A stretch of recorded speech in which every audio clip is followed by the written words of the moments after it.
a bit about some of the organizations we're supporting, specifically Extra Life. Extra Life unites thousands of players around the world in a 24-hour fundraising and gaming marathon to support Children's Miracle Network hospitals. Another organization we're supporting is To Write Love in Her Arms. It's a nonprofit movement dedicated to presenting hope and finding help for people struggling with depression, addiction, self-injury, and suicide. They exist to encourage, inform, inspire, and also to invest directly into treatment and recovery.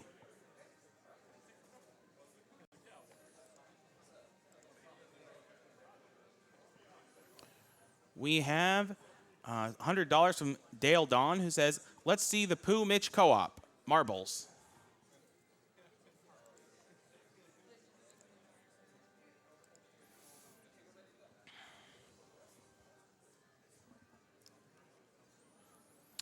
And it looks like we are going to have TASBot playing Pokemon Yellow now. And start the timer. We're already going right now. All right. So, and we're also already manipulating things. Exactly. Right now. So we should just explain the layout of the screen. What's going on here with that thing on the left? Okay, so on the left, you're going to be seeing the input display using the Game Boy interface developed by Extremes to show the inputs that we are sending to the Game Boy player. In the center, you're seeing the Pikachu from the intro sequence. And we are already setting up, we set up the trainer ID, that unique ID that makes your Pokemon uniquely yours, to be a bit of code that's going to later point to the number of Pokemon that you have in your party. And we're also setting up the rival name with some code. And now you're going to see a pretty cool trick. Oh, by the way, the sound might change, so. Yes, the sound might change slightly. We set fast options. Fast options is when you press left at the same time that you press A to go into the options menu. And that's all your options, one to the left. That's really useful because you need to go from medium to fast text. You need to turn animations off. And you need to turn a battle style to set from shift so you don't have to change Pokemon in the middle of a battle. So that was all really useful. It has a side effect of setting Earphone 3 as an option, which is really weird stereo setting that would be very different from what you're used to for Yellow. So we're going to have them do the favor of us mixing it back to what you're used to. And we're going to be manipulating another thing here. So the first half of the data that we need to point to our party is coming from the trainer ID, that unique ID I mentioned. And the second half is going to be coming from Pikachu's DVs, those determiner values that determine how powerful Pikachu is of a Pikachu. Because they can go from being a really weak Pikachu to being a really strong Pikachu. We're going to use those numbers as code to point to our party index. We also are going to need to win this rival battle that's coming up here, where we would usually lose it in a task. Tasks usually like to lose the rival battle in Pokemon Yellow because you get a Vaporeon if you lose. And Vaporeon's team has a Ninetales that has Quick Attack, and Quick Attack's very useful for managing your HP, keeping yourself very low in Red Bar, where you skip a lot of jingles. But here, we're not going to be battling enough for Red Bar to be relevant. So we are going to win the fight instead and use the data values set from winning the fight, including Eevee's stat experience that it gives you. The EVs from Gen 1 is called stat experience. We're going to use that data to decrement our party count. So we go from having 1 Pokemon to 0 Pokemon to 255 Pokemon in our party. All the Pokemon right now. Well, not yet. But. So all of that stuff, we are already setting up the data for that in the intro playing the game. And this is your run, right? Mm-hmm. I wrote this run and task, and I did it with the help of Lucky Typhlosion, Goddess Maria, and Stringflow on the Manips for the run, making sure the RNG came out the way we wanted it to. You also probably noticed that we held B while we walked through Pikachu. That makes sure you don't bonk on Pikachu when you walk through him. And walking through the grass here, we call this YOLO grass. So we're going to be walking through the grass and using A presses and also some diagonal turns to manipulate the amount of time that the console has been on very precisely, which will give us different RNG. Because it will, if you press A, it will check to see if there's an NPC in front of you. And also, coincidentally, if there's an item in front of you, because items are coded as NPCs in this game.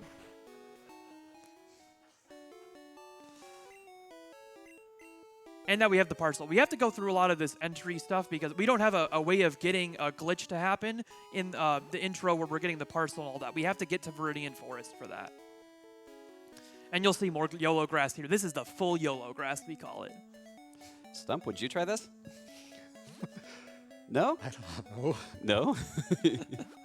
Oh, we also learned that it's a few cycles faster to walk one left before going through the grass in Pokemon Gen 1. We don't really know why. Somebody just tested it and figured it out. Oh, and we're walking behind Oak here before we talk to Oak. Each step that you take as the character takes 17 frames, and that is twice as long for the rival. So we're making the rival have a shorter amount of time on screen walking to Oak, because he walks at half our speed. So every extra step we take is step saved from the rival.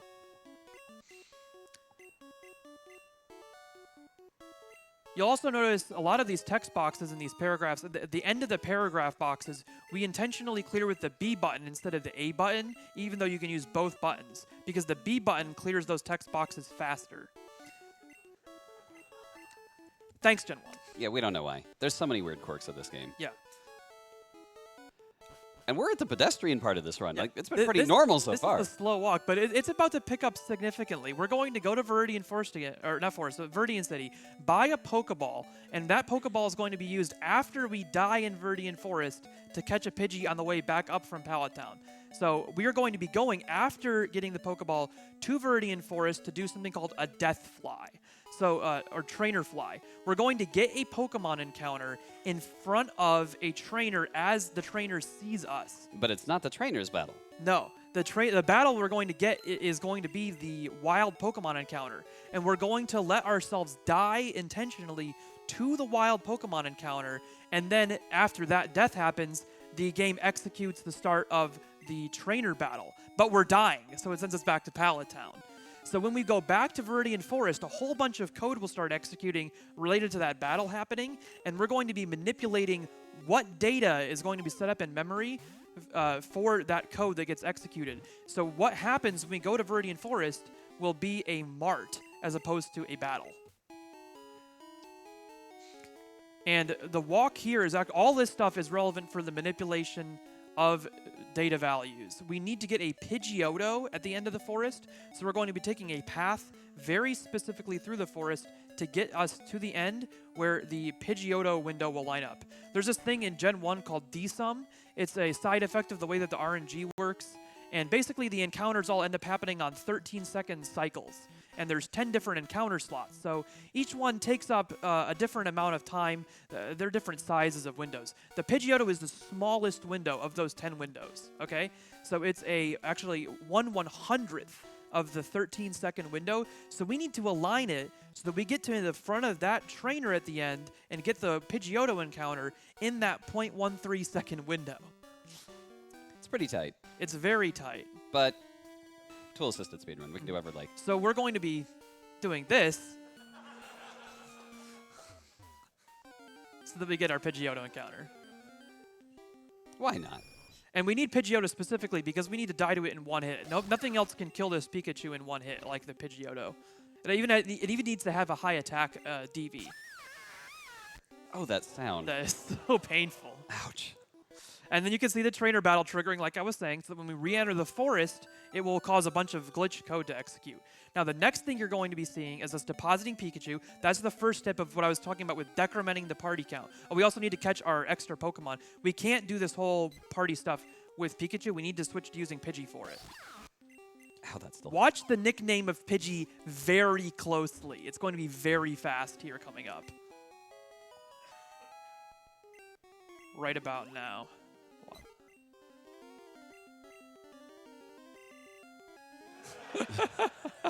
So that's very important, actually. It is critically important that we nickname Pidgey TAS, because that corresponds to a number of bits that is going to give us an owned Pokemon count of 62 later when we go to the Hall of Fame. Critically important. Could it have been anything other than TAS? Don't spoil the fun, Dwango. I'm just checking. Yes, it can be something else, but TAS is coincidentally one of the names. Now, this is something called the Manip, We call it the manip because it is one of the most complex and difficult manips to execute as a human trying to do the no-save corruption category.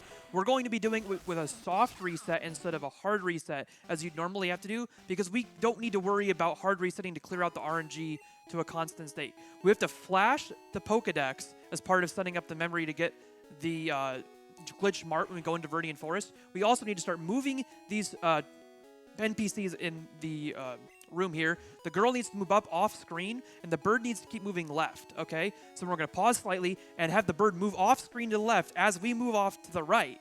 That sets up memory, again, part of getting the glitch mart. Oh, and that. We have to jump that ledge. Yeah. That is critically important to getting the glitch mart. How do you find all this stuff anyway? I don't. Lucky Typhlosion does. Lucky Typhlosion is the guy who knows all this. And we have our entry point. And you will see, as we're scrolling down in the glitch mart, you will see repeated left and right presses. That's something called double input. You need to do that. Oh, and now we are decrementing our party count, like I was saying, using values we set up earlier. We are moving that task nickname into the rival name. Then we are setting our map index here to the Hall of Fame, so that this is all of our map data. Now we're moving the nickname from rival name, task name, into the owned Pokemon count. That's going to change last input to here, time. That's it. And you'll see that 62 in the owned Pokemon count was the task nickname we did. In fact, this is the no save corruption because we didn't actually corrupt the save file itself in any point. If you go back to GDQ 2015, I believe, is when we did Pokemon Plays Twitch. We had Pokemon Red, and we did corrupt the save file there. They used saved corruption there, but it's actually much more technically interesting, in my opinion, the ways you need to glitch the game in order to beat it quickly without using save corruption. Exactly. Well, thank you very much for watching this. Next up is GlitchCat7 helping us play some amazing Super Mario World versions, variants, whatever you want to call them. A little hesitant to call them a certain name, but you're going to see that in just a second. We're going to take a brief break, and we'll be right back.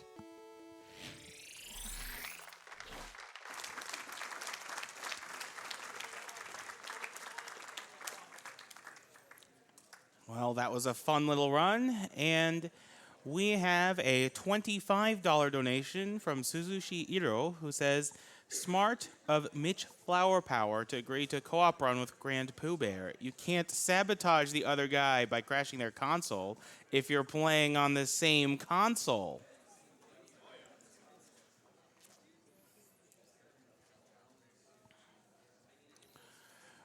We have $25 from Purple Persuasion, who says, I have to donate to help see that MF Pooh SMB3 co-op run.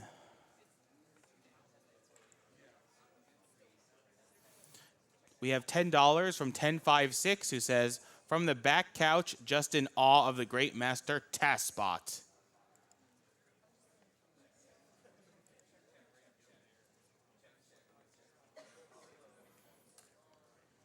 We have $25 from a wild Yami Enters, who says, I had to donate Pikachu's Pokedex number during Pokemon Yellow TASBot block. I can't wait to see Gen 1 be broken ways I could never imagine. I love when you guys do any Pokemon game because I have the music stuck in my head for the rest of the day.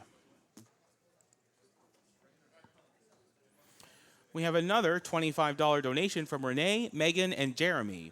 Here's another $25 from us because you guys do such a great job here, and it's going to great causes. Keep it up. Love you guys and what you do.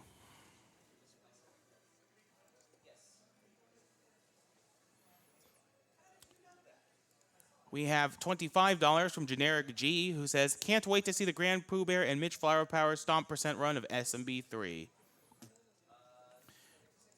Speaking of Super Mario Bros. 3, we're currently at $14,132.33 out of $20,000, so we need a little under $6,000 to go, and we have about maybe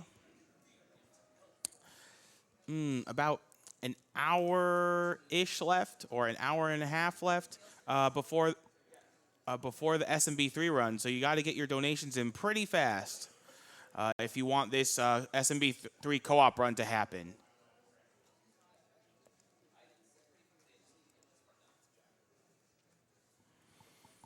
We have $35 from Marish, who says, needs more Mitch and Pooh.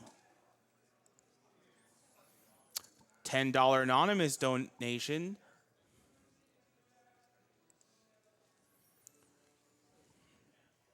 And we have $25 from Davis, who says, long-time watcher, first-time donator. You guys always do an awesome job. Good luck to the remaining runners. Greetings from Germany, and make the Super Mario 64 run a 120-star run.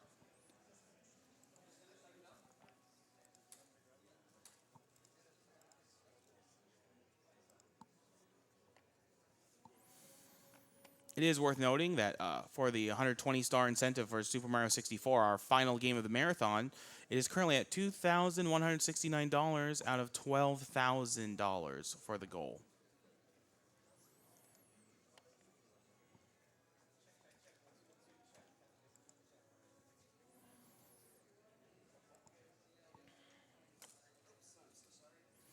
And for anyone wondering what we're supporting, we are actually supporting not one, but 10 charities this time. The charities are Able Gamers, the American Foundation for Suicide Prevention, the Call of Duty Endowment, Direct Relief, Doctors Without Borders, Extra Life, the Make-A-Wish Foundation, Save the Children, St. Jude Children's Research Hospital, and To Write Love in Her Arms.